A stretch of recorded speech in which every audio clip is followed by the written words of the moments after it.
Hello, my name is Adam Tomes, and I'm an assistant professor in the Department of Horticulture, specializing in commercial turfgrass management. This lesson plan for the Master Gardener training is turfgrass management. We're going to cover all of the interesting things that it takes to make a yard great. So hang on for the next hour and a half, and we will visit all the important things in turfgrass management.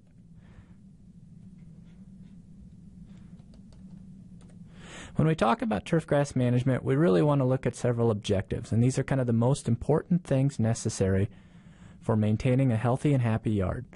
So the objectives of this lesson are going to cover listing 5 turfgrass species, identifying the functional parts of the plant, describing the management and what practices are best, specifically what height do you mow it at, how much do you irrigate it, when do you fertilize, and then describing establishment practices. With turf, we're unique in that you could either lay out sod or you could plant seed. And so we'll talk a little bit about when to do those things and how to best handle those. And then finally, we're going to talk about IPM management for turfgrass management. No one should be managing turfgrass just based on a calendar or preventative sprays. We should really be managing turf in a situation based on pressure and disease and proper IPM management. So when we talk about turfgrass, typically people's minds instantly float right away to either the perfect green, lush turf at Augusta National Golf Course, which will be coming up in April, or maybe your thought of turfgrass is those football fields that you see on TV in the fall. Perhaps it's a yard situation. All of these are really part of the turfgrass industry and turfgrass management. It's a huge industry. Multi-billions of dollars are spent on maintaining turf, and many employees throughout the state that actually care for many of the turfgrass areas. So early turfgrass management was based on golf, and golf was a driver for a lot of the early turfgrass management. Golf is based on the premise of shepherds in the field, and the sheep would mow down areas. They would get bored with their crooks, and they would hit sheep pebbles around and try to play a game with that to pass the time. In early colonial America, this is what turfgrass management looked like in early golf. And this early turfgrass research was on finding the best species of turf for the newly found American colonies. Today we're on to new research, and I want to cover a little bit of the research because you as people out there in the world will get to actually weigh in and help answer some of the questions about turf management.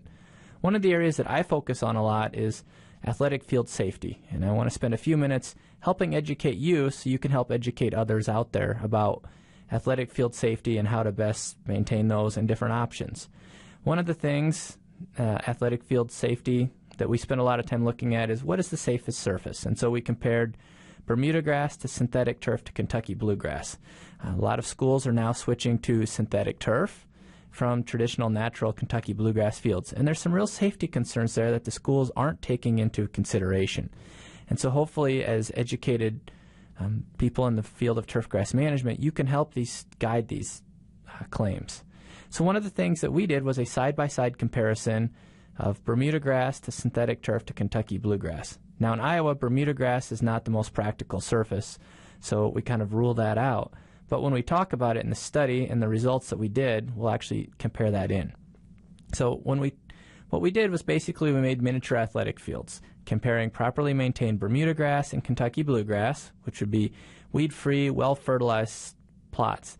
Now we know that these fields have to be weed-free because the weeds don't handle traffic as well as natural turf does, as well as 100% monostand of Kentucky bluegrass or Bermuda grass. If we start to experience traffic, these wear out, and now these plots become compacted with weeds in them, and then they become harder surface injury, higher likelihood of a concussion. So we did 100% pure stands of turf compared to synthetic turf. And here's what we found. We simulated 30 games with a machine that simulates a athletic field trafficker, and we went in and we compared the surface hardness. So what is the likelihood of a concussion? And what we found was that with various devices, Kentucky bluegrass has a much softer surface hardness, so a less likelihood of a concussion compared to synthetic turf or even Bermuda grass. What about lower limbs? We always hear data that says synthetic turf has come a long way from the old early versions, but what we found was that there's higher forces on the lower limbs, and this picture here is of a robotic leg that we built. And actually what it does is it simulates a human foot strike and tells us the likelihood of a lower limb injury. And what we found was that every footstep that was taken on synthetic turf gave a higher force back up into the lower leg. This higher likelihood on synthetic turf could relate to a higher injury prevalence on synthetic turf than on the natural turf species. The other big thing that's concerning is the natural turf is much cooler than synthetic turf. On a sunshiny day, synthetic turf has temperatures anywhere from 150 to 194 degrees Fahrenheit. So it's 90 degrees out air temp. That synthetic turf is anywhere from 150 to 194 degrees Fahrenheit. Now this is really concerning because of the fact that a lot of times those that use that are young kids and people that maybe aren't necessarily able to regulate their body temperature as well as others or are performing under stress already. So surface temperature becomes a big deal, especially in periods where it's elevated temperatures for long periods of time. Just to give you a little bit of reference, on a 90-degree day, a natural turf surface is going to be around 90 degrees Fahrenheit as well, especially if it's irrigated. So it's about air temperature, whereas these synthetic turfs, even if you irrigate them within 10-15 minutes, they're back up to these 150 to 194 degrees. So there's some real human health aspects to synthetic turf as well and concerning. Now, you watch those shows on home makeovers and things like that, and a lot of times you'll see them putting synthetic turf around the house for no maintenance. Keep in mind that in these situations, again, that elevated surface temperatures up around the house, meaning that you're going to have to use more air conditioning potentially to keep the house cool, and that can be concerning as well. So enough about the research that we do. We're going to talk more about the homeowner side and home lawn care and how to make your yard better, but I wanted to give you a little bit of background in the early slides about some of the research that we do, specifically affecting athletic field safety. So there's a few benefits to turf grass that can vary greatly. So, the obvious one is prevent erosion. Year-round, turf grass has roots and 100% ground cover, and so it holds and prevents erosion really well. Whereas many other plants die off in the winter months, and when we get these periods where it freezes and it thaws and you can start to see soil streaming from the surface, you won't see that from a well-maintained turf grass stand. Another example of benefit of turf is in a dust control situation. Turf does a great job keeping down dust. Airports use it for this reason. Turf grass is also phenomenal at inhibiting runoff. And those roots are absorbed, especially the cool season grasses. They have a wide range of the season that they're growing. They're actively growing. They're starting to perk around in mid-March all the way through Thanksgiving. They're actually taking in water through the plant, and so they're doing a great job of that. They're also a phenomenal filter. They can remove pollutants from the air. Of course, they are providing gas exchange, much like trees, things like that. So they're providing oxygen. They're absorbing CO2. It's been well documented that an average-sized yard can provide enough oxygen for a family of 4. So they do a great job there. And then, of course, they cool. When compared to a concrete surface or synthetic turf, they're much cooler because of the fact that they're transpiring and they're a living, growing situation.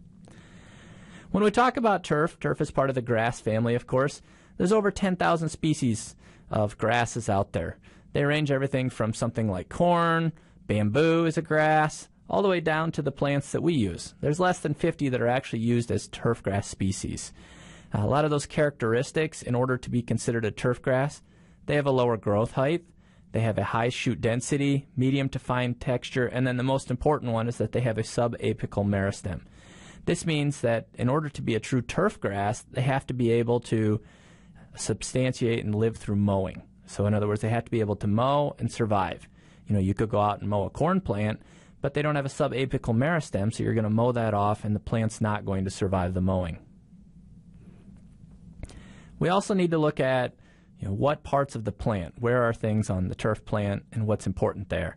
So the most obvious is the blade, and that's where a lot of the new cell and growth occur, and that's on the turf blade. And then where the blade meets the stem, sometimes there's an area called the ligule, and then off of the ligule can be an auricle. And this is simply an apparatus that wraps around. The bud is also there, and that's a reproductive structure at the node.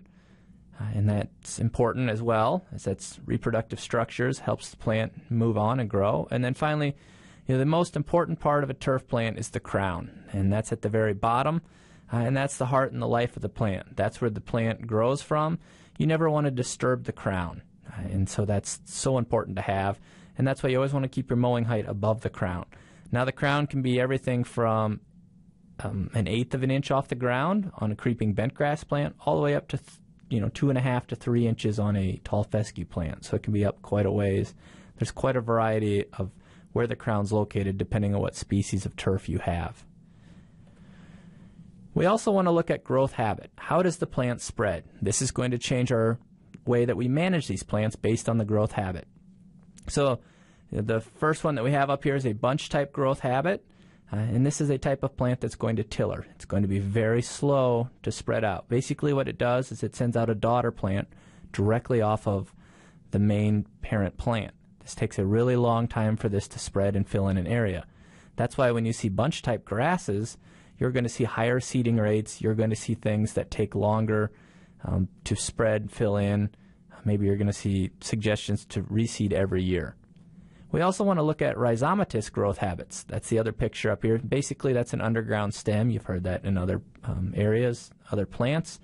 Rhizomatous, a good example of a rhizomatous plant is a Kentucky bluegrass, which we'll talk more about later. But what it does, it sends this underground stem out, and new plants emerge from that. Again, it fills in quicker than a tillering plant because these rhizomes can run a long way. The example that I like to use a lot of times with long rhizomes is a weed called quackgrass, and quackgrass is phenomenal at rhizome development. It can go 3 to 4 feet in a year and send up daughter plants all the way along there, which is problematic, but that's how it fills in quickly. And then the last one is the bottom one, and that's stoloniferous growth habit. So that's an above ground growth where it can actually grow and send plants along the surface. Stoloniferous plants grow quickly because of the fact that they can spread over the surface and don't have to work through the soil. So when we talk about prior to selection, what do you want for your own yards, you have to think about your own personal needs. So I'll bring all these up here and we can talk through them. So, first and foremost is quality and expectations. What do you want? Do you want that perfect lush green yard for as much of the year as possible? Do you have an irrigation system? Or are you one that's more relaxed and, you just want to have something there to hold the soil? And so depending on what type of turf you have is going to depend on, what you expect out of it. And so, you can't expect to have a heavily shaded yard and want to have a fine textured grass out there like a Kentucky bluegrass that can handle a ton of traffic, and that needs more sunlight. The other thing is desired maintenance level. Do you like to get out and mow it regularly, or are you one that would just as soon never have to touch it, so maybe you want something with lower maintenance? What is the shade versus sun conditions? We've talked a little bit about that. And then last is the lawn use. Depending on how much you use your yard, it's going to depend on what species you maybe have in there. Especially if you have children or family or you host a lot of events outside, you're going to want more of a traffic-tolerant grass than one that's maybe slower in growth rate. So when we talk about grasses, there's really two different types. There's cool season and warm season grasses. And if you notice in this map here, Iowa is uniquely located between both cool season, north of Interstate 80, that survive well, and then the yellow band through the middle of the U.S. is kind of what they call the transition zone. And so that's kind of Interstate 80 south. And more today, as they've revised these, it's moved up to Highway 30 and potentially even in some cases, say up to Highway 20, where warm season grasses could survive some of the year as well. Everything in the green at the bottom is areas where warm season grasses grow best. So Iowa's kind of uniquely located in what they call the transition zone. We like to joke that that's the area where you can grow all grasses equally poorly. What that means is half the year it's suitable for warm season grasses, half the year for cool season. And so it's never really optimal for either grass to grow perfectly. And so let's talk a little bit about the different types of grasses and maybe what you would want for your yard. So when we talk about cool season grasses, we're talking about C3 grasses.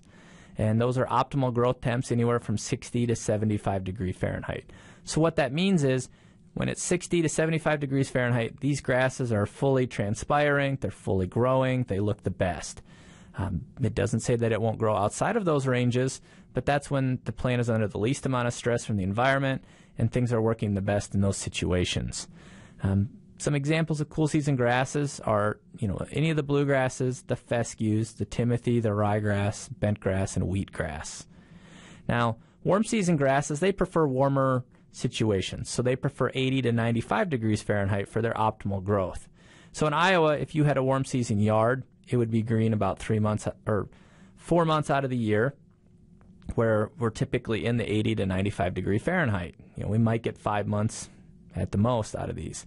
These are the Bermudas, the Zoysia, the St. Augustine, Bahia, Buffalo, Centipede, and Blue Grama. Now, I've only highlighted Zoysia, Buffalo, and Blue Grama because those are the only warm seasons that really have the cold tolerance for our winters to even survive in Iowa. So we'll talk more about both cool and warm seasons as we go. So again, when we look at growth models and what grasses grow what time of year, the top graph is basically focusing on cool season growth calendar. And so this is based on both above ground and below ground growth that you can see here. So a lot of these cool season grasses naturally have a flush of hormones in the spring that really focus a lot of energy and a lot of effort on growing in the spring. That's why you're mowing like crazy in the spring. You also think about in the spring you have typically more rains, so more rainfall's there to provide more water for the plants to grow, so it's optimal growing conditions in the spring. So there's a ton of above ground growth, but also look at what's going on below the soil. That's when your root growth is the deepest as well. So you've got a lot of growth going on in the spring. Then it goes down into a lull during the summer months. That also coincides with the higher temperatures. And so the higher temperatures, less rain, it's going to be a decreased period of growth. And then again in the fall, the rain starts to pick up a little bit. The temperatures definitely drop off. And we see again a little flush of growth in the fall. And then there's also some hormones that are being released again in the fall that tell the plant, signal it to say, I need to grow like crazy. Now the bottom graph on this page is actually a growth rate comparing warm and cool season grasses. So if you were considering a warm season grass, if you lived in the southern part of the state, what you might consider then is looking at the red line. So what you'll see there is that it's in dormancy. It's not growing, obviously, when it's below 80 degrees Fahrenheit. And then during the summer months, when it's 80 to 95 degrees, typically those warm days, warm nights, you're going to get a lot of growth. So you're going to be mowing like crazy during the summer months. Then it's going to drop off again towards the fall into September when we get slower growth and lower temperatures. And so that's really going to slow that. So it's kind of an inverse growth curve compared to the cool season line there, which is the blue line presented. So let's talk about lawn options in Iowa. And I want to start with the cool season grasses because they're still the most practical for the majority of Iowa. So there's basically 4 cool season grasses that I would consider in Iowa. First and foremost is the Kentucky bluegrass. This is the most popular grass for homeowners in Iowa. It spreads by rhizomes, so it fills in quickly. And we'll go into more detail in the next few slides. Fine leaf fescues are the next, and there's 3 different types that I would typically consider. There's a red fescue, which spreads by rhizomes, chewing fescue, which is a fine leaf, which is spreading with weak rhizomes, and then there's a hard fescue, which is a bunch type. Typically, when you buy a fine fescue blend, it would be a mixture of these 3. And then we also have tall fescues. These are typically more drought tolerant, a little bit more heat tolerant as far as cool season grasses go, but they're definitely a bunch type grass. Finally, we have perennial ryegrass. This is a bunch type grass, very quick germinating. We'll talk about some of the pros and cons of all these on the next few slides. When we want to look at lawn options for warm season grasses, if you're interested in that, I really only consider 2 as being a practical warm season grass for Iowa. So zoysia grass, this spreads by both stolon and rhizome, so it can fill in an area very quickly. It also has a ton of lignin in the leaf, so they're really strong, really sturdy leaves. So they're going to handle a lot of traffic. But keep in mind that with these warm season grasses, in the fall, in the spring, they're going to be a straw-colored or a brown-colored turf until you get to 80 degrees regularly. Buffalo grass is the other grass that we're going to talk about that's a warm season grass, and this spreads by stolon, so it's going to spread above ground very quickly to fill in an area. So again, when we talk about Kentucky bluegrass, here's a picture of Kentucky bluegrass sod. If you look there, it's got a dark green color. It's thick. You can spread it. Everybody's familiar with Kentucky bluegrass. So what are some of the pros to Kentucky bluegrass? Well, first and foremost, it's fine textured and it's got that dark color. There's been a lot of work in genetics for Kentucky bluegrass, and the effort there in the new genetics is to try to make them more disease and more heat tolerant. And so they're working on those. Every year they're coming out with new varieties that are trying to improve that. As far as identifying Kentucky bluegrass, if you leave the leaves to grow out a little bit and you look at the leaf, it's got a boat-shaped leaf tip. So you can kind of look at the front of the leaf and it looks like the front of a boat. The one key thing to keep in mind here with Kentucky bluegrass is it has to have full sun. So if you have a heavily shaded yard, Kentucky bluegrass is probably not a practical option for you. The other thing, it does a really good job of handling traffic and recovers quickly after that. So if you have kids out there in your yard a lot, Kentucky bluegrass might be a great option for you. Or if you're one to host a lot of events in your yard, again, Kentucky bluegrass would be good there. The most obvious Kentucky bluegrass stand in the state of Iowa we like to think of is Iowa State's football field. That is 100% Kentucky bluegrass, natural turf field. And so, this is an example of somebody that's managing turf on a daily basis, making sure that everything's right on it. But let's say you're not necessarily into Kentucky bluegrass, or you've tried it and it doesn't work. So maybe you want an alternative to it, but you want something that's green, a large percentage of the year, or maybe you live in northern Iowa, and so these are alternatives to Kentucky bluegrass. So perennial ryegrass, this is one that I mentioned before. Again, it's less maintenance than bluegrass because of the fact it's a bunch type grass. So you don't really have to worry about dethatching. It's not going to overproduce. The other thing is you don't really have to worry about aerifying a ton with perennial ryegrass. One of the real perks of perennial ryegrass is the fact that it's a fast germinating grass. So in 3 to 5 days, you're going to have a green stand of grass coming up. So if you have a situation where you lose some turf, you can throw out the grass seed. It's going to come up again quickly. Also, perennial ryegrass is fairly traffic and wear tolerant. As far as identification goes, it's a folded vernation, so coming out of the leaf, it's going to be folded. And then it's also kind of more of a coarse textured than Kentucky bluegrass. So what we always like to do in turf management is the thing that I always hear a lot of times is, well, how does it feel when I take my shoes off? I want something that's very comfortable. Perennial ryegrass is kind of in between.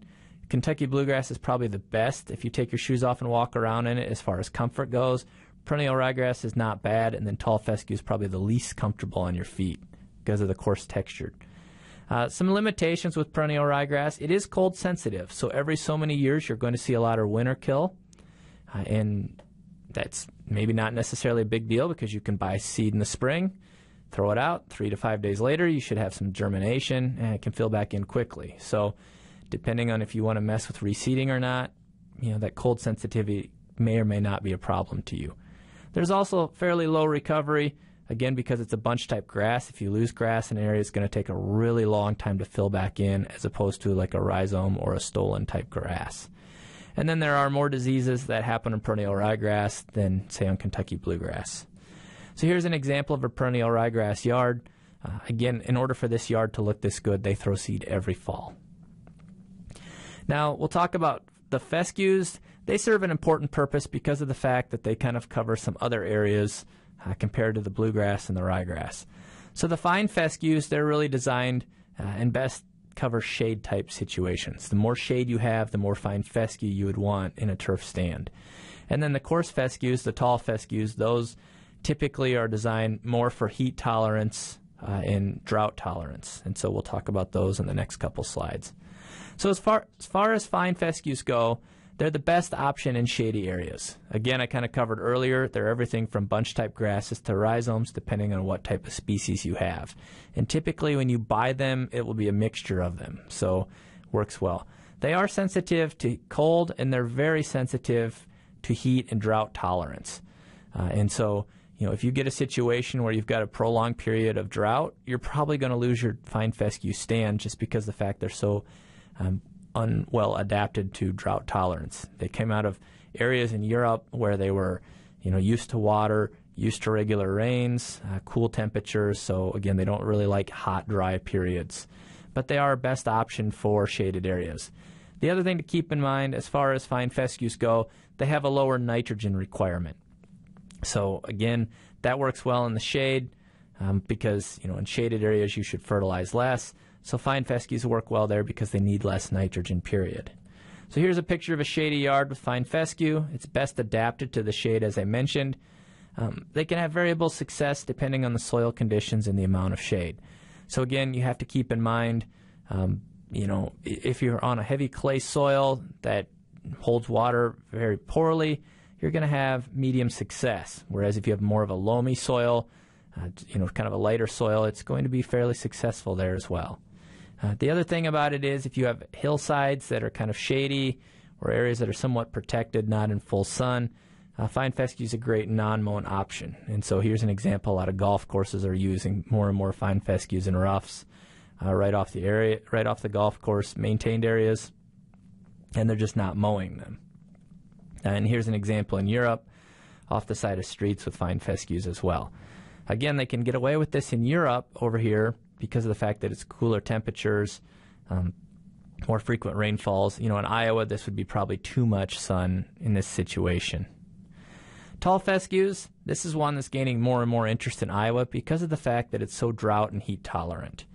So here's a picture of tall fescues. Again, I remind you, it's a bunch type grass. And so keep in mind that if you buy tall fescue as a sod, almost always, if you're buying it as a sod, there's some sort of a plastic netting in there to hold the turf together. The other option is that they'll mix in bluegrass in with the tall fescue so the rhizomes hold it together. Otherwise, you wouldn't be able to actually use tall fescue as a sod. So how does tall fescue do? It does well in Iowa, especially does great, southern Iowa south. It's very drought tolerant. Insects don't seem to like tall fescue as much, and it's very traffic tolerant as well. It's a very sturdy grass. So you can see in this picture here in the hand, that the more coarse-looking blade is the tall fescue, and the fine fescue is more of a finer textured turf. And so, at least in turf, we seem to actually properly name them. And so at least the fine fescue has finer leaf blades, the tall fescue more coarse, larger leaf blades. So again, tall fescue, it's strictly a bunch type grass. The auricles around the edge of where the blade meets the sheath can sometimes be hairy. And in some situations, they actually try to claim that tall fescue has short rhizomes, although that's heavily debated in the turfgrass industry. Again, it's a coarse textured grass, wide leaf blades. They've come a long way from the early versions of pasture type tall fescue, but now they're still more coarse textured than bluegrass. So if you're wanting something that's comfortable on your feet to take your shoes off and run around on, tall fescue may not be the best option there, especially if you're really picky about it. So a couple limitations to tall fescue. First and foremost, it's brown patch, which is a disease that thrives on tall fescue. A couple other things are that it's a clumpy grass, again, because it's a bunch type grass. And in some situations, it never looks as dark colored, that dark deep green of some of the other grasses. And because of the fact it's a bunch type, it's never going to have that real dense turf compared to some. So just some forewarnings there. The bottom picture here is real common. And so what you see here, this is summer months. That happens all the time. So you've got Kentucky bluegrass, which is dormant because of the fact that it's a hot, dry time period. And so that's the yellow turf. It's not dead. It's just dormant. And then you've got clumps of tall fescue, which are still green. Again, those are drought tolerant. They're heat tolerant. And so they're still thriving during conditions. So if you're someone that doesn't like to see your turf go off color during the summer months because of the heat, then tall fescue might be an option for you. Here's another picture. This is tall fescue compared to perennial ryegrass. This is from my colleague in 2012. And what you can see here is the perennial ryegrass in the foreground is completely dormant. In the background is a tall fescue stand, neither one of which of these are irrigated. This is at a research center. But you can see how the tall fescue is still thriving through this dormancy period. And so the next picture over also is kind of showing the green around the edges. There's tall fescue, and the perennial ryegrass is inside of that. That's just completely dormant. Again, showing how it handles heat and drought better than some of the other grasses. How does it look when it's well maintained and water's actively, getting to tall fescue? Here's a picture of it. It can look quite nice. Again, with tall fescue every year, because it's a bunch type grass, you may want to throw a little bit of grass seed just to keep it thick and lush. But it can look really well, especially in those conditions. Now, I did warn you about brown patch, and we'll talk more about that later. But keep in mind that tall fescue is very susceptible to brown patch. And that's a summer disease that can happen, especially with increased levels of nitrogen. And so we'll talk more about that later. When we talk about warm season alternatives, so maybe you're one that doesn't want to mess with, the cool season grasses. Maybe you live in southern Iowa and you've tried cool season grasses for years and it hasn't really worked well. So maybe you want a warm season alternative. Again, I remind you that we're on the very edge of warm season climate zone. And so, keep in mind that it may not perform the way you want, and that these warm season grasses can die every so many years, especially in a condition where it gets very cold. So the first warm season grass that I would talk about is zoysia grass. There's more and more interest as zoysias become more and more cold tolerant, and they're pushing it farther and farther north. And so as they get more and more cold-tolerant varieties out, they're moving it farther north. We've had a plot of zoysia grass at the research station at Iowa State for, I believe, 20 years, and it's been fine. We haven't had any issues there. The one thing that it does is it's a fantastic thatch producer, and so every so many years you have to go in and actually dethatch zoysia grass.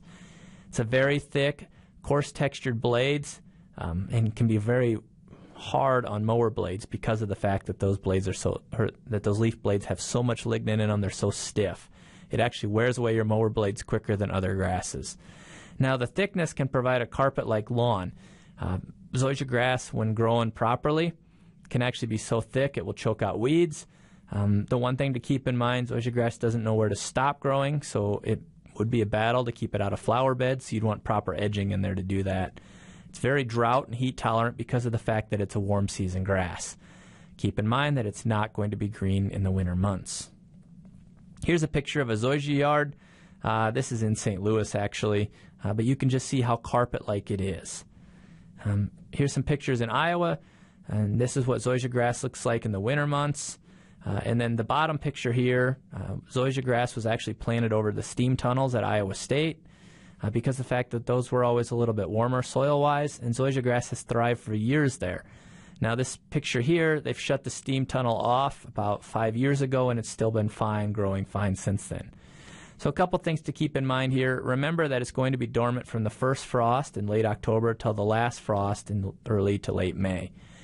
You don't want to water or fertilize during dormancy because that plant's shut down, it's not growing, so it'd just be wasted. So you're actually going to water and fertilize in the summer months. It's kind of the inverse of what you would do with cool season grasses. Again, because it's so aggressive in growth, there's very few weeds that actually grow in zoysia grass. The other turf grass we're going to talk about is buffalo grass. Of the grasses that I've mentioned today, this is the only one that's native to North America. Buffalo grass was a prairie grass grown out, especially in western Iowa and Nebraska, more suited for those areas than areas that get higher rain, higher humidity. Buffalo grass, some characteristics of buffalo grass, when you look at it, it's very hairy. It's also a light green color. So keep those in mind. Because it's a prairie grass, they've improved it a little bit to be more like a turf grass, but it's not as dense as some other turf grasses, so keep that in mind as well. So again, I mentioned before, it's the only turf grass native to the United States, very hairy. It does have a fine leaf, very stoloniferous. So again, like I mentioned before with the zoysia grass, buffalo grass, you're going to have to be aggressive with keeping it out of your flower beds because it's going to want to grow into those, going to want to grow over the sidewalk. It's a very low maintenance grass. So it has very low nitrogen, doesn't like to be mowed a lot. It's very heat and cold tolerant because it's adapted to the Great Plains of the United States. So again, very low fertilizer inputs. It doesn't like to be messed with a lot. So the more that you try to fertilize it, maybe you want to try to make it darker green, maybe you want to make it thicker, so you're going to fertilize it more. It's going to actually deteriorate and become thinner and thinner because of that. So you're just kind of left with a grass that's going to be there. It's going to do what it's going to do with, very low fertilizer. So keep that in mind if you're interested in buffalo grass. Here's what it looks like. I mentioned before it's got a slower growth rate. So we've got a picture here with the same variety of buffalo grass. They all got fertilized once per year with a 1/2 pound of nitrogen per 1,000 square feet in the summer months. And the one on the far right there was mowed monthly. You can see it's fairly dense. The one in the middle was never mowed over 2 years. And then the one on the left was mowed once a year. And you can see it's not exactly very tall. Again, buffalo grass is a warm season grass, so it needs sunlight. And so, if you have a hillside that's in full sun, buffalo grass might be a great solution there if you never want to mow it. So again, I just want to remind you, as we march through those grasses, we talked about different growth habits. So we have the bunch-type grasses. Again, they send up daughter plants. We've got rhizomatous, that means underground stem. It'll spread a little bit quicker. And then stoloniferous grasses, the above-ground stem, dropping plants. As it goes, it will spread very quickly and fill in an area. The other most common way, when the plant's not spreading, what about spreading seed? A couple things to keep in mind. Make sure to buy quality seed.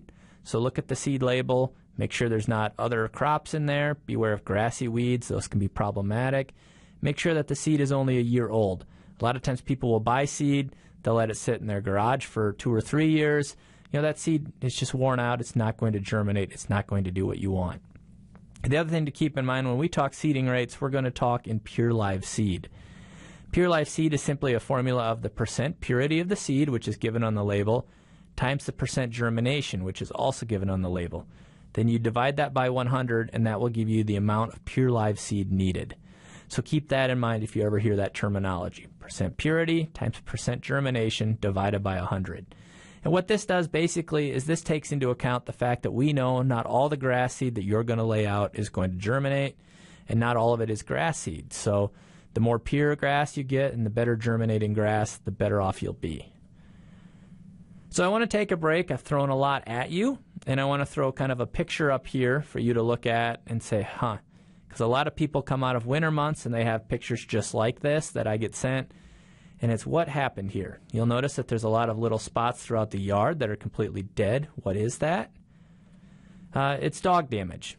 Dog urine is very high in salts, very high in ammonia. That quick blast on the turf grass is going to actually help kind of wear out the turf in those areas, so try to move your dog around. All right, so let's jump ahead now, back into the thick of it. We're going to talk about lawn establishment. What time of the year? When do we do it? How do we do it? What's the best solutions there? So the first thing that we want to do is we want to talk about site preparation. If you're going to establish a yard, this is the most important time of the year, the best time to actually, or the most important time in the life of the lawn to actually get the yard and the soil the way you want it so you're not fighting problems from then on. So we're going to talk about time of seeding, what to do to prepare a proper seed bed, when to seed, mulch use, mowing, and weed control. So again, seeding, this is the most critical thing, and this is where a lot of people go wrong. So what we always like to joke is if you're going to seed a yard, do it August 15th through September 30th, or do it next year, August 15th through September 30th. Now, northern Iowa, it gets cooler quicker, so we want to make sure you're done by September 15th. So this is kind of an inverse. A lot of farmers, are always planting in the spring, harvesting in the fall, so we're kind of the opposite of that. So why is that? Why is fall better than spring for turfgrass? Well, first and foremost is weed control. So many of the most problematic weeds in turf are summer annuals. So they're germinating in the spring and growing and then dying in the fall. So if you establish a yard in the fall, you're not fighting that competition. Rooting is another important one. So in the fall, if you establish turf after that first frost hits, that turf plant has a signal in it that says, I need to start storing energy into my roots for next year to come out of winter dormancy. And so instead of spending all its energy in the spring on top growth, it's going to actually really store up and build a strong root system to get you through the next summer. Third, most important, why is fall better than spring? Moisture. Typically in the fall we have more controlled rains, and so less large amounts of rain at one time. And then lastly, the soil temperature. So turf grass, even though if you're planting a cool season grass, and this is what we're talking about with seeding only cool season grasses, the soil temperature has to be at least 55 degrees Fahrenheit. And so, in the spring we have to wait for soil temps to come up for the seed to even germinate, so the seed just lays on the surface and kind of rots away. So 4 big things why the fall is better than the spring. When do you seed? Always in the fall, middle to late August through the end of September. So what about, before you put out the seed, the weeks building up to when you're going to spread the seed, what should you do? The best time to incorporate anything into the soils right now, get a soil test done, take a look at it, see what phosphorus levels are, see what potassium levels are, and incorporate those in. Maybe you want to incorporate in compost or topsoil. The best yards oftentimes have 4 to 6 inches of a compost tilled in or topsoil for the turf to grow in. So again, till those in, try to smooth the surface as best as possible. And really try to make sure that you get as smooth a surface as possible. Remember that any large lumps of things that you leave out there, you're going to hit with the mower, and those are going to be problematic for the rest of the time when you're maintaining that yard. Now, when it's time to seed, what you want to do is you want to figure out your total amount of seed needed and divide that amount in half. And then you're going to sow half that seed in one direction, and then you're going to sow the other half at a right angle. And the key here, or the reason that we say to sow 2 different directions, is to try to get that seed spread as evenly as possible over the yard. By doing this at 2 different directions at half rate, you're going to get more of an even coverage.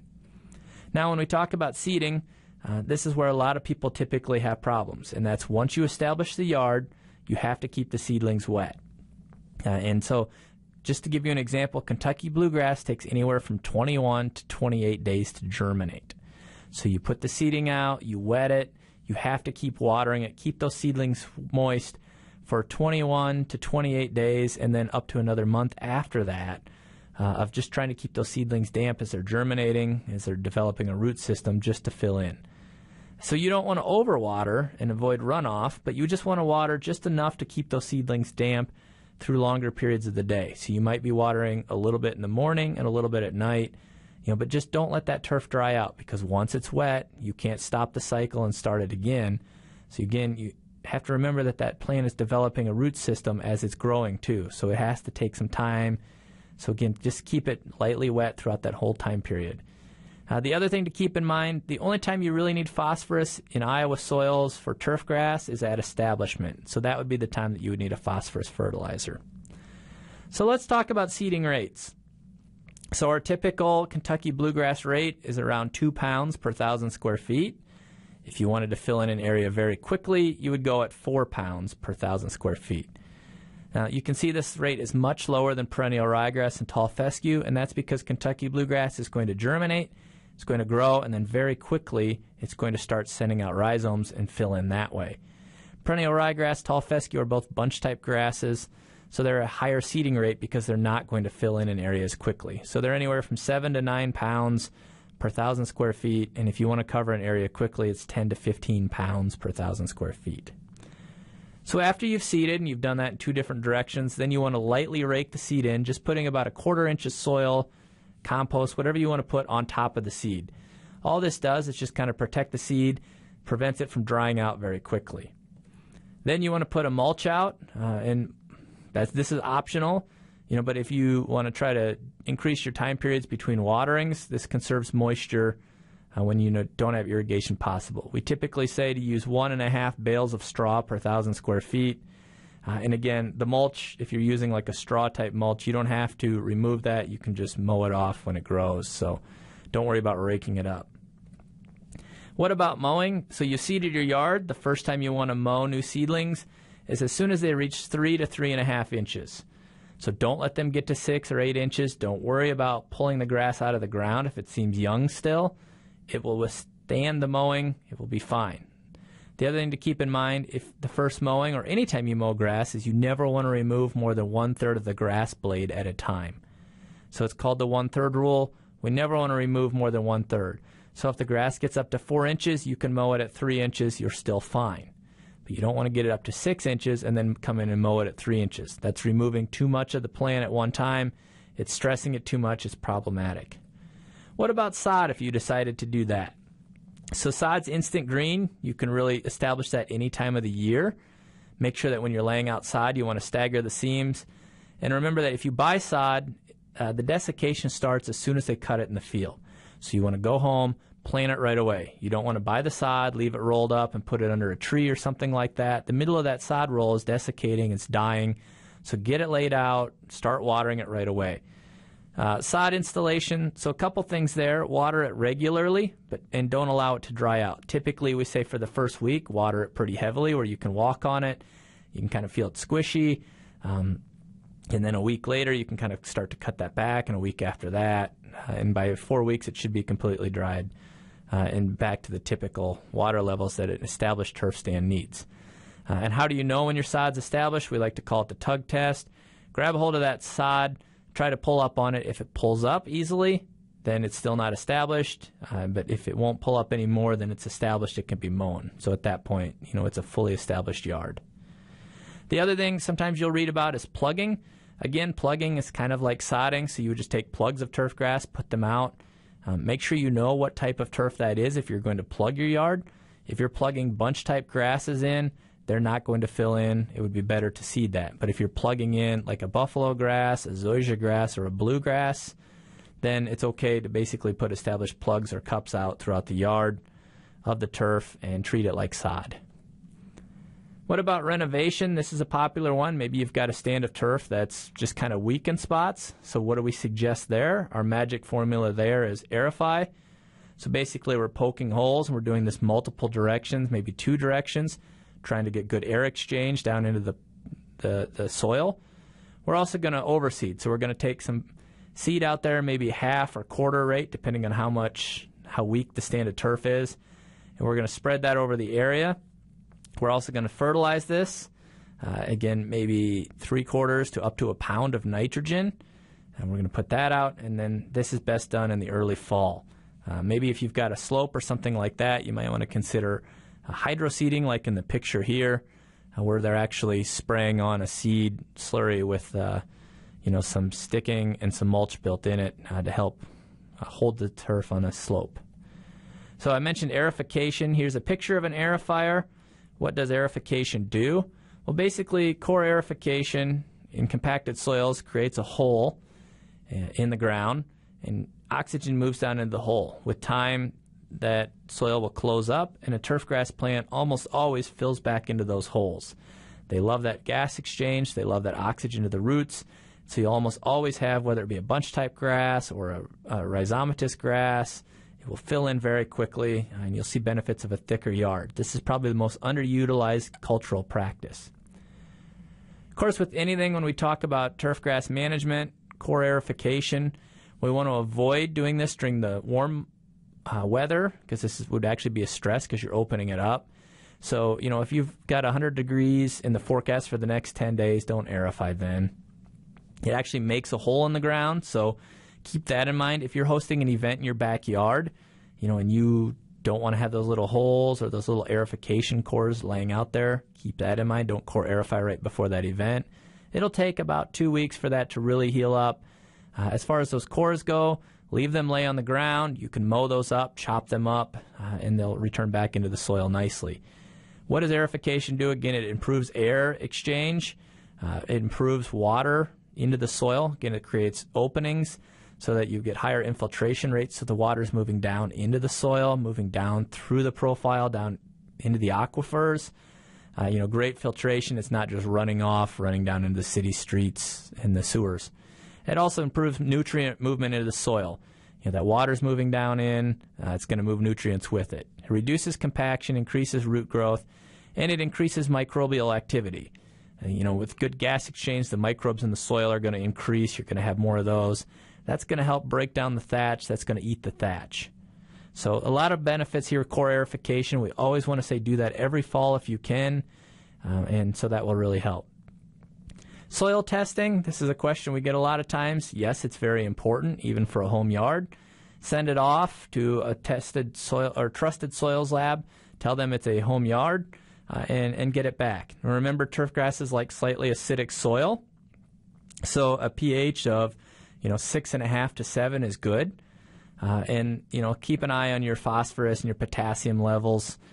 Don't really worry about the minor nutrients that are listed on there. They really don't typically affect turf in any problems. And so soil testing is a huge benefit, gives you an idea of what other nutrients you need to put on. So when we talk about nutrients, again, we always want to talk about the essential ones for plant growth, and I won't go into these in huge detail. Just remember that there's macronutrients and there's micro. None of, the micros are not any less important. It's just that they're used in smaller quantities in turf. And almost typical on all Iowa soils, the micronutrients are in fine levels that they don't need to be applied. And the macronutrients, a lot of times, your calcium, your magnesium, and your sulfur levels are fine as well in Iowa soils. So nitrogen is the one element that we have to apply every year because the plant is constantly mining it. Phosphorus, Iowa soils have plenty of phosphorus in them in most cases, and so you don't really have to worry about that. Potassium, you would apply that later in the year.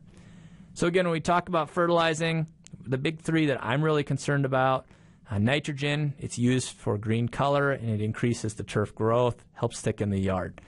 This picture over here on the slide is actually demonstrating that. So the one yard fertilizes, the other yard does not. They both follow good height principles, but what you can see is that increased growth and that activity from good nitrogen use. Now remember, turfgrass doesn't produce its own nitrogen, and there's a lot of misclaimers out there about how you could plant clover in there, and that would produce enough nitrogen for the turf stand. Even if you're incorporating clover in, you're still not going to get enough nitrogen to keep a good, healthy, strong turf stand. That clover eventually over time would take over more of the stand of turf than the turf itself. So just keep that in mind depending on what you want in your yard. Phosphorus, again, rarely do we need phosphorus other than at seeding. And then potassium, if we're going to get a fertilizer, we're going to look at something that has potassium late in the fall. It's really useful for winterizing, promotes spring green up as well. So when we look at the fertilizer label, this is the best idea of telling us what we need. So we'll talk about fertilizer rates here in a little bit, but the big three on the fertilizer label are N, P, and K. So the first number is your percent nitrogen, your second number is your percent phosphorus, which is actually at P2O5, and then your last number is potassium, which is K2O. And so when we talk about, say, a urea-type fertilizer, that would be an analysis of 46-0-0. So that bag is 46% nitrogen, and then there's no other elements in it. That 46% nitrogen, if we said we need to put out 1/2 of a pound per 1,000 square feet, then we know that we basically have to put out just a little bit over 1 pound of that urea fertilizer per 1,000 square feet to meet the minimum goal that we're trying to put out for fertilizer. So nitrogen, when we talk about it, there's two basic types. There's the quick release and the slow release. So quick release, sometimes called water soluble. Basically what happens there is water releases the nitrogen, and a couple examples of that are urea and ammonium sulfate. So what are the pros, what are the cons to quick release? Well, the advantage is water soluble nitrogen is very cheap, and you get a quick response. So you put out a quick release fertilizer on a Monday. By that Friday, that grass is really going to be dark green. It's going to be actively growing. Some disadvantages, much like this dog. He's got his head down up here. It had a quick release of, ammonium there. And so it has a high burn potential. There's a lot of salts in these quick releases. If they're not properly watered in, if they're over-applied, it can really burn the turf, and it can cause a lot of damage issues.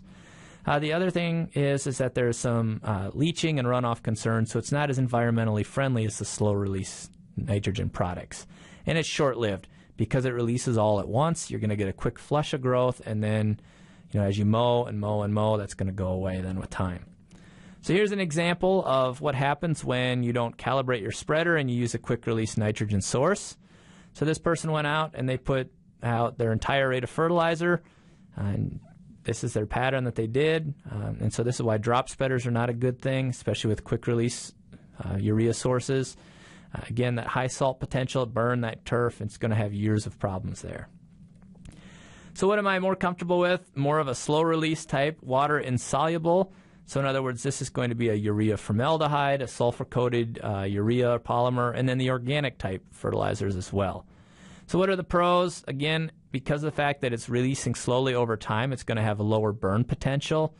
Because it's releasing more evenly over time, you can get these products formulated to release 180 days. So basically over the entire course of the season, you're going to have lower mowing because it's more of a control, just a little bit of nitrogen is being released and the plant takes it up right away. So it's more environmentally friendly because of the fact that there's less concerns about it running off. And you're going to have less applications because you can kind of put out a higher rate, not have to go back and constantly be reapplying because the plant's used it all. Disadvantages, it's more expensive, and you get a slower response, so you don't have that instant comfort level of, hey, I've put it out, I can see it's actively growing now. So the ideal is, what do you expect, what do you desire? If you're someone that has to have some sort of a response, then you're going to want a quicker release nitrogen than a slow release. So some other slow releases to keep in mind, if you're using a methylene urea or urea formaldehyde type slow release fertilizer, remember that these are released by slow microbial activity. So in other words, the microbes have to break the bonds that hold these compounds together. So if you have a low temperature, you're going to have a low activity of the microbes, a slower release of the nitrogen source.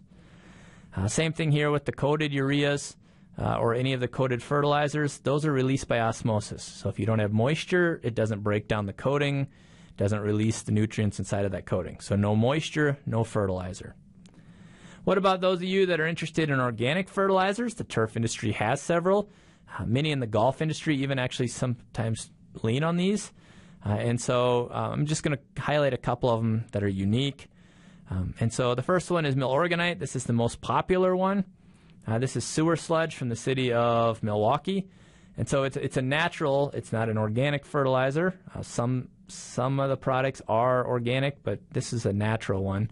And so again, it's a 620 analysis. Approximately 20% of the fertilizer is soluble N. So 20% of that fertilizer is going to instantly give you some nitrogen, so you're going to get that quicker response, but then the other 80% is going to be released over time. So it's a very good product, very great for use at establishment. Here's another one that I bring your attention to. The product called Lawn Restore is the only organic or natural fertilizer that is phosphorus free. So keep that in mind if you have high phosphorus levels. Again, it's a slow release. You're going to see 8 weeks of longevity of greening and no phosphorus in it. A couple other ones. The only organic source of phosphorus is bone meal. So if you're trying to grow that way, bone meal is that. And so that's a good option as well if you're looking for a 100% organic type fertilizer. You can also use compost. Keep in mind that those are typically very low in nitrogen, so you might have to apply other nitrogen sources with it. So when do you want to fertilize? And we're going to focus mostly on cool season just because that's the most popular in Iowa. You want to fertilize when the plants are actively growing, and so that's the key there. So I'll bring up the growth chart here. So potentially when we look at fertilizer, we really only talk about fertilizing 3 times a year. Now you might have a lawn care service or no lawn care companies that do it more times a year, and they're not putting out higher rates of nitrogen. They're typically just spoon feeding really low rates throughout the year and multiple times a year. And so that's how they're doing it. But we say if you're using a slow release fertilizer, late April, early May, you would put out 1/2 to 3/4 of a pound of nitrogen per 1,000 square feet. Now, if you want to prevent crabgrass, this is the time to put out your crabgrass preventer as well. Then we never want you to fertilize cool season grasses in the summer unless you have a sprinkler system or you're planning to water. Growth in the summer months typically creates more supple grass, more likelihood for the plant to be kind of, growing, weak tissue, more apt for it to have disease. Now in September, we want you to come back in again and fertilize with a little bit higher rate, 3/4 to 1 pound of nitrogen per 1,000 square feet. This is the most important fertility of the year. This is the time when we're setting up for growth the entire next season, and so that's why we say to fertilize then. And then finally, our last fertilizer would be in late October, early November. And this one is actually creating food reserves again for the next year. And so we want 1 pound of nitrogen per 1,000 square feet, and you can apply a higher potassium rate at this time. So if you look here on this graph, you can see we're talking about 2 3/4 pounds of nitrogen per 1,000 square feet is all we're saying to put on that entire yard over the course of the year. And so you can actually get away with it at much lower rates. You can be at 2.5 pounds, and that's fine as well. If you only want to fertilize once in the fall, then you could put out an application of a slow-release product at 2 pounds per 1,000 square feet in September. But that's only if you're using a slow release. So for those of you that are visual learners, when do you fertilize? Again, I put it up here with this graphic. April, May, then again in September, and then late October, early November. That's the time to do it. The other thing, anytime that we fertilize, we'd love to, again, like seeding, split the rate in half and go 2 different directions to get more even coverage. So I mentioned before, and this is a study that we've done at the Research Center that I wanted to show you. These 2 plots here are demonstrating what happens when you continually apply a fertilizer with phosphorus in it and it's not necessary.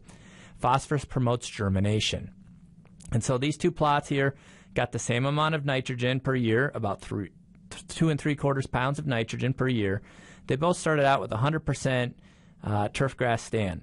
And what happened was the one had a complete fertilizer, so it got 6 pounds of P2O5 per year. The other one got 0 pounds, so it was a phosphorus-free fertilizer.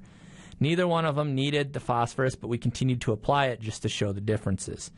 And what we had within 2 years was all these circles, and these are all weeds.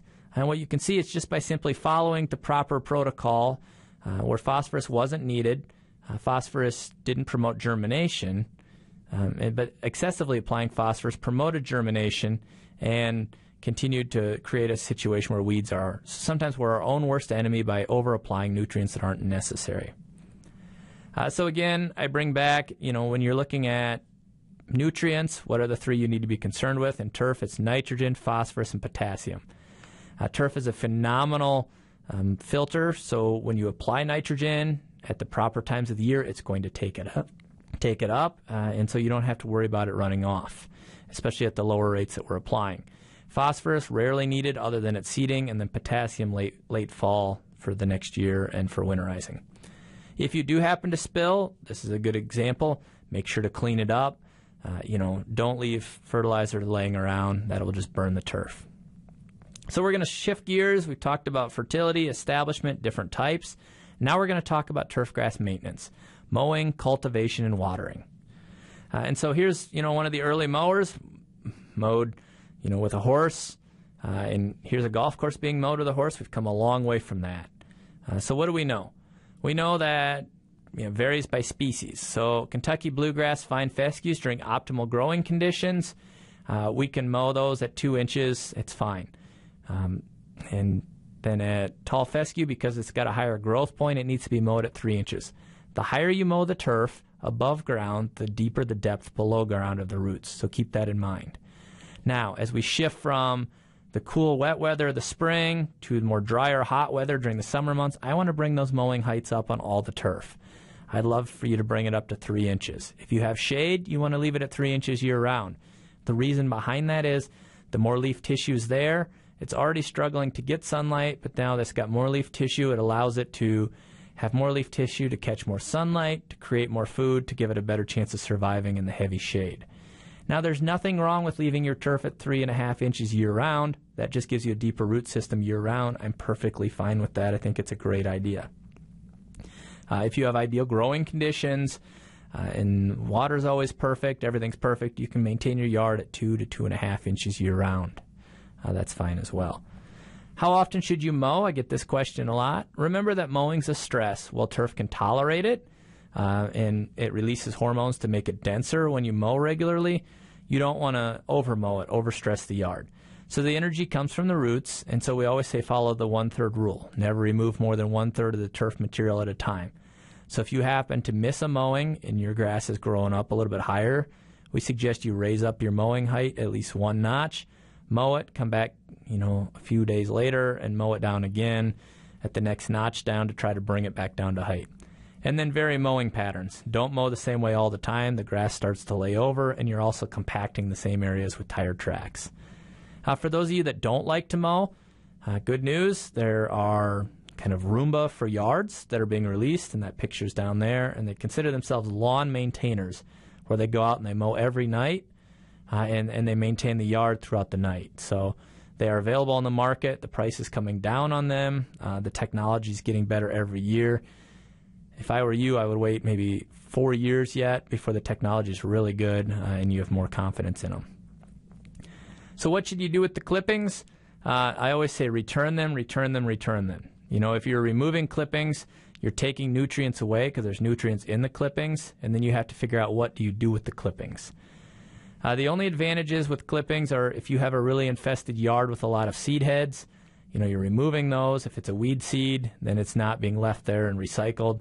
Aesthetics, if you have piles of grass in your yard, you're already violating the 1/3 rule, so that's kind of concerning there as well. So I guess if you remove them, you wouldn't have those piles. And then, of course, if you had a putting green in your backyard, that is the one time when it's okay to remove clippings. Golf courses have compost piles for their putting greens because they're maintaining their turf at 1/8 of an inch, so there's no real place for clippings to go.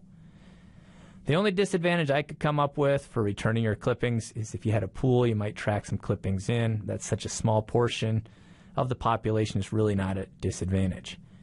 Now, a couple perks to returning your clippings. Hey, number one, you don't have to figure out what to do with them, and number two, it's free fertilizer. That plant, if you return your clippings, you're returning 1 to 2 pounds of nitrogen per year, and so that's a real positive there as well. The other thing, when you get done mowing, make sure to get the clippings off the hard surfaces. Because they contain nutrients, remember that if you leave the clippings on the street or on your sidewalk, that can end up in waterways, lakes. That's going to add to the nutrient load in the waterways. Much like tree leaves, clippings have nutrients in those as well. So what type of mower should you have? That depends on your need, your cutting height, how often you want to mow. So rotary mowers are the most common, and they can mow overgrown grass. So if you happen to get behind, get up to 6 inches, you can easily drop the height, change the height around. They mow quickly, large areas quickly. They're self-propelled in some situations, so you don't have to push. Some disadvantages, obviously, a rotary mower works like a hatchet, so it actually tears at the grass, and the more dull the blade, the more tearing it does. There's also some pollution there. They've come a long way with the mowers, but there's still some pollution there. And there's some safety concerns because that blade's swinging around in there. So those are some disadvantages to rotary mowers. But, as far as a homeowner goes, most homeowners can actually maintain rotary mowers just fine. Reel mowers, if you want to go with the most healthy option for turf. So a reel mower works like a scissor cutting the turf. So instead of tearing at it, it swings around, and it's a scissor type cut. So it's a cleaner cut, better for the turf health, less stress. The other thing is, if you get one of these non-motorized versions of the reel mower, it's always going to start. It's safe. It's very quiet if you're using one of these type. Because you're pushing it, it's fuel efficient and less expensive. Some disadvantages to reel mowers. Most of them aren't really adjustable to our typical height that we like. They're designed for low height. And so keep that in mind. And then in order to sharpen these, it's quite a skill, and it needs to be professionally sharpened. And so that's concerning as well. So what about sharpening the blade? If you have a rotary mower, you can do this at home. A reel mower, that needs a professional to sharpen those. So how often should you sharpen? If you're not hitting rocks and twigs, things like that, you only need to sharpen those blades 1 to 2 times per year, and that'll be plenty. The cleaner the cut, the healthier the grass. Now, golf courses, they have reel mowers. They sharpen their blades every day to keep the optimal cut, and that's just kind of what they do. So quality of cut, again, we mentioned before, if you have a dull blade, it's going to kind of hack at the turf. It's not going to get a good crisp edge. What that does then is it creates this stringiness. Water runs down the stringiness of the turf, and it can use 20% more water. So it creates a situation where, number one, the turf's under stress. Number two, it's using more water, so it's under stress that way, and then it creates conditions ripe for disease. Finally, we come back, and along with maintenance, again, every fall we want to say aerify the yard, and so I won't go into this too much because we've already kind of covered this, but aerify, aerify, aerify. So when you're mowing, mow like crazy during the spring, start to mow in the fall, aerify it, and then chop up those cores. Every so often, too, you might consider vertical mowing, although I would want you to aerify 2 times as often as you vertical mow. Vertical mowing, sometimes called verticutting, sometimes called dethatching. And so what this does is there's a series of blades or a rake or something, and you're actually cutting the turf and lifting the plant material to the surface. So you're physically removing the thatch. This is a situation where you walk on the yard and it's very spongy, or you're able to put your finger down in the yard, and there's a thatch layer in there that's at least 2 inches in depth. That's probably too much thatch. Go in, try to get that out. Again, do this in the fall. It's going to be stressful. You don't want to do this in the summer months, and try to remove the thatch. But this is something that you shouldn't do yearly. I'd rather see you aerify. That's going to create microbial activity and naturally break down the thatch layer. But if it's just out of control, then consider verticutting. What about irrigation? How much water does my yard need?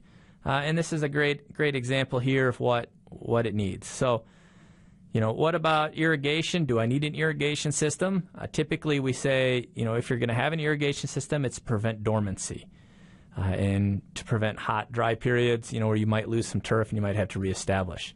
So what does turf need? It needs about 1 inch of water per week. Now, in the summer months, when you get those 90-degree days with those southern winds that are blowing across it, you might need as much as 1.5 inches of water. But year-round, it needs 1 inch per week. So if you get 1 inch of water from rain that week, don't water. If you get 3/4 of an inch, then you need to apply 1/4 of an inch of water. The best time to water, of course, is in the morning, just like all garden plants, and the more even the distribution of water, the better. So here's a couple examples that I use. And here's an example of a sprinkler system where it's got too high a pressure. So if you have an irrigation system in your yard and all the water seems to go up as a fine mist, that's too much pressure. That needs to be recalibrated, and that's just too much. It should be droplets coming out. The other option, the other version, is too low a pressure, if you see irrigation heads like this, or if you pull up to a yard and you can see situations here where you see, little green circles and then big brown areas and then other green circles, what that's telling us is that it's too low a pressure. So the water's coming out of that head right around that green circle, but the rest of the turf isn't getting watered. So if you have to try to figure out how much water to put out, you can use evapotranspiration methods, and that'll tell you how much water you need to apply. And so this works by basically telling us how much water was removed from the environment that day, and so how much do I need to add back. And we never really need to add back 100% of the water. We need to add back about 80% of the water that was used that day. So typically, you can find these sites on the internet, and it will tell you exactly how much water you need to add back for your location. But it's based on how much sunlight, what was the temp, what was the humidity, what was the wind. Those are the big four that tell us how much water is being used. The other thing to keep in mind, whenever we water, we want to do beneficial wilting. So this is a controlled stress. This is telling the plant to release hormones that say, hey, send roots down deeper, try to find water that way. And so beneficial wilting is always useful. How do you know if it's beneficial wilting? Basically, you're letting the turf go to where you walk out in the yard, you step on it, your footprints are left in the yard for 30 minutes. If they're there 2 hours later, it needs water now. If they're there for 30 minutes and then gone, then it could go another day or two before it needs to water. The other thing to talk about, potentially considering, is certain grasses use water more than others, and so depending on what type of grass, in the evapotranspiration, you can change your grasses accordingly if you don't want to water as much. And then this is my public service announcement. Again, if it's rained a lot and you've got plenty of water, make sure to shut your irrigation system off or don't water if it's raining or you've gotten plenty of water. So a few things to keep in mind there. There's more drought-tolerant varieties out there. Native plants use less than some of these turf grasses, so keep those in mind. Raise your mowing height up. Drink warm periods. Drink prolonged drought. That will help. Modern irrigation systems have rain-out options. Put those in. Hand water spots that dry out maybe quicker than others. And then don't over-fertilize. Keep your mower blades sharp. Follow those good cultural practices that will help you limit the use of water and the waste of water. How do golf courses do it? Golf courses actually will go out and they will hand test with these moisture probes throughout their course, and that's how they water.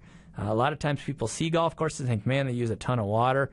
And they do use, a bit of water, but they're trying to keep their greens and their turf as dry as possible as well so as to not waste water. So we're going to shift gears. We're going to talk about what can go wrong on turf and how to identify those for this last bit of the presentation. So first and foremost, mowing height. I can't stress this enough. If you improperly mow your yard, then you're going to create situations like this lawn A, where it's mowed at 1.5 inches. And so this turf is under stress, disease moves in, weeds move in, it's just not as pretty. The neighbor, they mow theirs at 3 inches. They both fertilize the same, but because they mow at the proper mowing height, it's not a problem for maintaining it. So if weeds could talk in your yard, it's probably telling you that there's some cultural practice that's going on. So maybe certain weeds prefer dry soil, some prefer wet, some are compacted, and so the list goes on and on. And so, again, keep this in mind. That, hey, there's more to it than just I need to go out and treat that weed. I need to treat the cultural problem behind it as well as treating for that weed if that's what's bothering you. Or, hey, I just want to try to change the cultural practice, so maybe I don't need to use the pesticide to remove the weeds. So our IPM approach, in areas of heavy weed infestation, it might just be a lost cause. You might need to treat it and renovate it. So whether that means you're spraying a non-selective herbicide or putting out sheets of black plastic in the middle of the summer for 7 to 10 days to try to get the heat up underneath there and kill out the yard. That's an option as well. So the IPM approach that we talk about, select a grass that's adapted to the region, a proper cool season grass, prepare a well-drained soil, keep the grass healthy, following proper mowing height, aerification, watering with 1 inch of water per week. Don't overwater, mow at the correct height. Those are all things that should go into trying to manage before you just grab the weed killer. So what about weed classification and how do we control those? So annual grasses, the best time to control an annual grass is to never let it germinate. So pre-emerge products are the best. And they always germinate in the spring when soil temps are 55 degrees for 3 days in a row and 3 nights. So these are your crabgrasses, your goosegrass, your foxtail, and your barnyard grass. Annual grasses, those are grassy looking weeds that come up every year and are problematic. They're phenomenal seeders. They'll die at the first frost, and then the next year they'll regerminate a new crop. Perennial grasses, this is really hard. We're trying to remove a grass from a grass, especially a perennial grass from a perennial grass. This is probably not going to happen. The one that we do have some success with, Nimblewill, there's a new product out called Tenacity, which will actually selectively remove Nimblewill from your turfgrass stand. The best chance of control is to use glyphosate or a non-selective herbicide to spot treat and kill out those perennial grassy weeds and then reseed back in. Keep in mind you may have to do multiple applications for quackgrass. So quackgrass, this is probably the most misunderstood perennial grassy weed. A lot of times people get this confused with the positive grass in their home yard. Quackgrass has the long clasping auricles and can do a phenomenal job of spreading rhizomes under the ground. Nimblewill, this is another one that's commonly confused with turf. It's kind of got a dullish gray color. It's got some hairs around the base of where the leaf meets the sheath. And keep those in mind as well if you're trying to identify if Nimblewill is a problem. So annual broadleaves, these are another problematic weed. Typically, these really like compacted areas just off the edge of the sidewalk. Annual broadleaves, again, if you do a pre-emerge for crabgrass, things like that, that should prevent annual broadleaf weeds for you. What about perennial broadleaf weed control? The best time to control perennial broadleaf weeds in Iowa is during the fall. The later, the better. So wait for the first frost. That's not going to kill the perennial broadleaf weeds. And then spray a mixture of products containing like 2,4-D, dicamba, mecoprop, triclopyr, something, a combination of 2 to 3 of those, and that will give you the best control over broadleaf weeds if you're looking to control those. A couple of options here, perennial broadleaf weeds that we talk about, white clover, dandelions. These are something that you want to kill in the fall, and that would remove those that way. A couple others, creeping Charlie or ground ivy and wild violet. The best control methods for those, these are what we consider hard to control weeds, something with high levels of triclopyr. That will help control these. And again, fall applications, you may have to make 2 applications, maybe 3 if it's a really bad stand to remove these.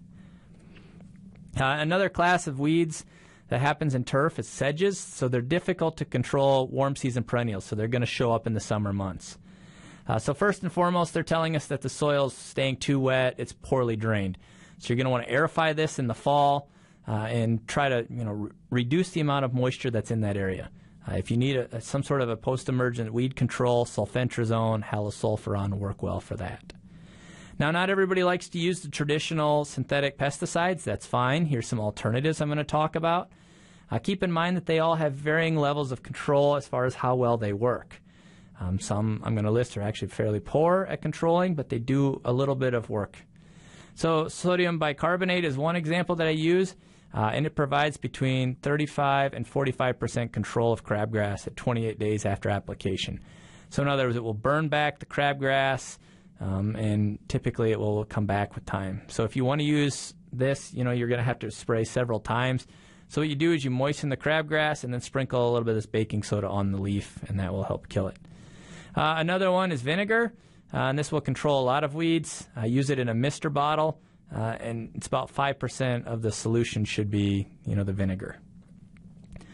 Borax is one that has shown to have some results of like ground ivy, and it's temporary injury, so it's going to stun it, and then you'll have to apply it again, and it'll stun it and apply it again. And keep in mind that it's not an end-all solution, but it's going to slowly eat away at it over time if you keep doing it, plus the grass should come on and overcompete it. Another product that works very well for weed control is sodium chloride because it dries out the plant tissue.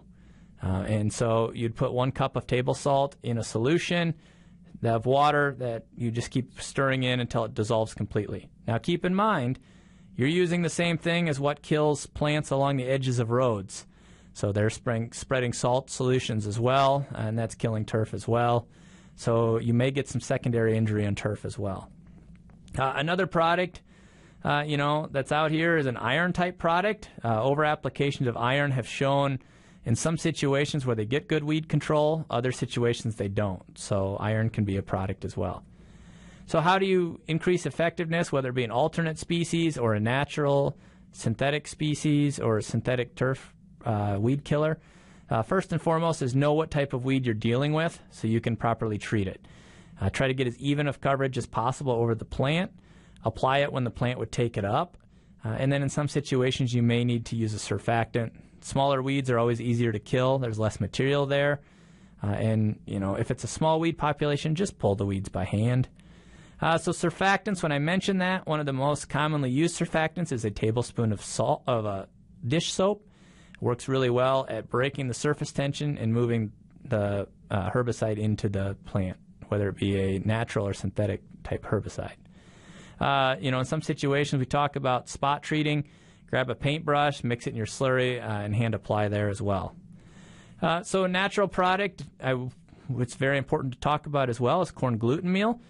There's a Facebook post that's going around that says that you can, use, different corn products out of your kitchen. Those are not appropriate for use in the yard. There's not enough protein in there, so you need to actually use a corn gluten meal product. So don't use cornmeal from the kitchen. That won't do any weed control. So corn gluten meal has 10% nitrogen by weight. Multiple years of application will actually help with your weed control. And the key is it's a crabgrass preventer. Using it over 4 or 5 years, it will start to control some of your perennials as well. So the standard program we say is apply 20 pounds of corn gluten meal per 1,000 square feet in April, and then apply that again in mid to late August for fall weed control. That helps with fertilizer as well, so that's kind of a weed control and fertilizer in one. The key here is to make sure you get it out in the spring before you get crabgrass germination. And corn gluten meal was developed here at Iowa State, so we know a lot about it. But it has a wide range of grasses that it controls, of weeds. It also is been licensed to be used in garden situations as well. It's safe on all those products as well. It's safe for dogs. Corn gluten meal is in a lot of dog food, so it's safe for dogs as well. So you can consider that as an alternative herbicide as well. So let's talk about insects. I know there's a ton of insects out there, a lot of concerns about them. So what do you do? First and foremost, you should scout for insects. So mark off a square 1 foot or 1 yard area where you think you might have some damage, where it's kind of looking like the turf is under stress. Mix 2 ounces of liquid dish soap in 4 gallons of water and pour that all throughout that 1 square yard area. What that'll do is it'll create a situation where as that moves into the soil, it will irritate the grubs or worms that are in the soil, and they'll come to the surface and you can count them. You need to have at least a high number, depending on what insect species you have, of grubs in the area, anywhere from 10 to 40 per square yard, to tell you that you need to even treat those. Sod webworm, what if you have a situation here where you've got some injury in maybe June or again in late August, where you kind of can go out and kind of pick up handfuls of turf that it's just chewed off right at the surface. Those are probably sod webworms. And so they've got an adult that has a snout-like projection. In the spring, if you're out mowing, you have a ton of moths out flying over your yard. What those are doing is they're sod webworm moths. They're dropping eggs as they fly over your yard. Grubs, what about grubs? Japanese beetles, they are a problem in turf. They feed on the root system. You can go out midsummer. If you can pull up like it's been cut like sod, that's problematic. That means they've harvested your roots, and so keep an eye on that. They're very tough to control. There are some products out there if you need those. And keep in mind that if you have a yard that's had grub damage in the past, you're 70 to 80% likelihood that it's going to be back for more damage. How do you scout for them? At the edge of the area with discolored turf, you can use a spade to kind of pull back the sod, and you can look for Japanese beetles or June beetles and grubs there as well. Another turfgrass pest, bluegrass billbug. So it's got a protruding snout from the head. The larvae feed on the crown, so again they would eat right at the surface. So again you could go out and tug, and it would come up right there. The roots would still be intact. Typically bluegrass billbug is going to occur in the midsummer, and so you might see bluegrass billbug damage in the midsummer. Whereas sod webworm is going to be early summer to late August. So keep that in mind if you go out and tug and it's coming up right at the surface. The other big problem, what about diseases? We're going to talk about a variety of diseases. So there's snow molds that can happen. There's both pink and gray snow molds. Those are typical in wintertime. And the key there is pink snow molds, they just need cool, damp weather.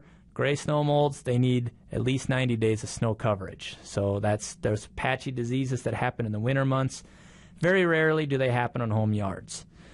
Springtime disease, leaf spot melting out. So these are light tan spots, purple-brown edges. They happen anywhere from 68 to 95 degrees. Typically follow prolonged periods of leaf wetness. They happen on a ton of home yard type grasses, pretty much everything that we've listed. And so what it's telling us is the yard's probably getting too much nitrogen, so try to cut that back for the next growing season. If you have to spray a fungicide, if it's a high-dollar turf, there are products out there that are labeled for that. The other things, maintain a higher mowing height. That typically puts the plant under less stress, less apt for a leaf spot, and avoid quick-release nitrogen sources. Same things go for melting out disease as well. So here's some pictures of leaf spot, and you can kind of see the lesions on there, bunches of little spots. And then melting out actually produces these little conidia. If you get a microscope out, you can actually see them growing off the leaf. Moving into the summer months, summer patch. This is one that typically happens. What it tells us is there's been too much reliance on quick-release nitrogen sources. Summer patch, how you can tell it, the middle of the summer, it gets this area where you've got this death of ring on the outside with green turf in the middle. The best way to treat this is to aerify the yard both in the fall and the spring for several years. Try to decrease the compaction and don't use any quick-release nitrogen. That's what favors summer patch. And so with time, that will slowly go away, but you're going to have to aerify. Fairy rings, these are problems in a lot of high-value turf on a lot of yards as well. All it's telling us is that there's something underground that's rotting away, releasing nitrogen, and that's how it works. There's 3 different types of fairy rings. So what is the fertility? Technically, that's promoting the disease. It's a low nitrogen disease because something's rotting underneath the ground. It's releasing nitrogen, and it's showing where the nitrogen is being released. So what could you do to prevent it? If it really bothers you, you could put out a little bit of nitrogen that will help mask the symptoms. So fairy ring type 1, you have a dead patch of turf on the outside of the ring. What happened here? Basically, the nitrogen released at such a high rate it actually burned the turf. Fairy ring 2, this is one where you've got a dark green ring in the turf. And so fairy ring type 2 is going to be dark green. That's where the nitrogen is being stimulated in the grass growth. And then fairy ring 3 is the type of fairy ring where you see a ring of mushrooms. And so that's there. So really no real cultural controls. If you want to do something, you could spread a little fertilizer if it bothers you. You could also aerify the yard a little more often in the fall, maybe twice in the fall, to help speed up whatever's breaking down underground. And that'll help go away quicker. As soon as it's worn out and rotted everything away underground, the fairy ring's going to go away. Dollar spot, this is problematic as well. At least in turf, we name diseases properly. So dollar spot is basically a bunch of silver dollar-sized spots. And then if you get down on your hands and knees and look at the leaf, it actually has a lesion that looks like an hourglass-shaped lesion. When does it happen? Spring and fall. What is it telling us? It's telling us that more fertilizer is needed.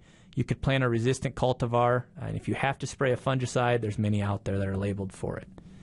What about brown patch? Again, brown patch, very common on tall fescue. This is an air conditioner disease. So when the air conditioner is on, it's going to have a high likelihood that brown patch is active. How do you control it? Make sure you don't fertilize in the summer months. Provide proper drainage. Try to increase air movement by maybe limbing your trees up a little bit. That will help limit the brown patch disease. So here's some pictures of brown patch in turf. Again, it's a brown patch, kind of a smoke ring, and then there's lesions all over. Another disease, or commonly concerned or confused with the disease, is what we call ascochyta. Remember that turfgrass diseases never happen in straight lines. So in the middle of the summer, if it's hot and dry, we have this situation called ascochyta. What happens here basically is that the plant's under stress, and you run a mower across it, and basically the cells shatter, or a bruising of the turf. This other picture here is a golf course fairway. You can see where all the golf course carts drove. And so what happens is the cells are shattered. It's kind of like a bruise. As soon as you start to water the turf, it will grow out of this, and then it'll be healed and back to normal. So don't spray anything, don't do anything, just start to water it. It'll grow back and it'll be fine, but that's ascochyta. Midsummer, hot, dry periods.